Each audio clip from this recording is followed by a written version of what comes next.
Ebana, kama hukuwahi kumtazama Alan Wanga akipiga madude, basi pole zako, pole tena, pole sana.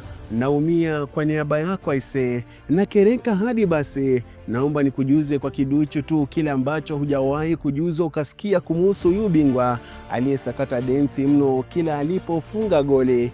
Sekafa, nchi jirani ziliteseka miguuni mwake akiwa mbele kama simba anayenusa damu. Pembeni yake kiungo matata, guu la kushoto la dhahabu, Francis Carter. Kaiulize Sudan itakujuza. Walijua maana ya mshambuliaji anayekuja na kiu ya ushindi. Wanga hakuwa tu namba 9 ya kawaida, alikuwa hadithi inayoandikwa kwa nyavu kutikisika. Mpira ukipaa hewani, mabeki wakipiga hesabu zao, yeye tayari alikuwa hatua moja mbele. Akili ya mshambuliaji, moyo wa mpiganaji. Alijua lini asimame, lini akimbie na lini apige shuti linalochana ukimya wa uwanja kama radi ya ghafla.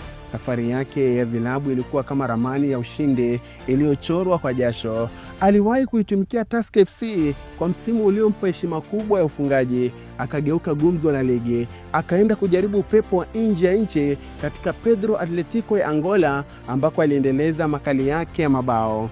Ndoto zikampeleka Azerbaijan kujiunga na FC Bako. Akapitia pia Asia akiwa na Hong Haji Alai, akirejea nyumbani kuivaa jezi ya AFC Leopards katika mafanikio makubwa. Kisha akatinga Sudan kuichezea Al Merrikh SCS kabla ya klabu ya Tanzania akiwa na Azam. Kila alipotua aliacha alama na kila alipoondoka aliacha kumbukumbu.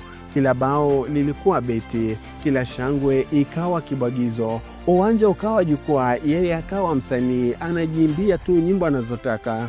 Mashabiki waliinuka si kwa sababu tu ya mabao, bali kwa sababu ya namna alivyofanya kwa jeuri ya kujiamini, kwa mikono iliyonyoshwa juu kama nahodha wa shangwe.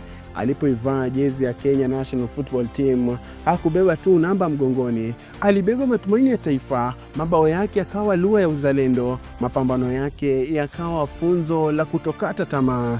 Na pazia iliposhuka, alipomaliza pale Kakamega Homeboys, hakutoweka gizani. Aliamua kubaki karibu na dimba ndani ya Kakamega. Safari hii si kama mfungaji, bali kama mlezi wa vipaji, msimamizi wa ndoto za wadogo, mjenzi wa kesho.